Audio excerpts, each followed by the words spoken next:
Hello, in this video I'm gonna show you how to enable one-handed mode on Redmi 14C. To enable one-handed mode, go to Settings, then go to Additional Settings, One-handed mode, and now enable it.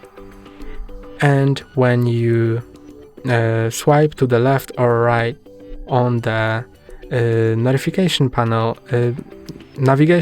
at the bottom, then it will bring the screen down so you can access it with your thumb like that, and swipe up here to exit one-handed mode, and you can use it again like that.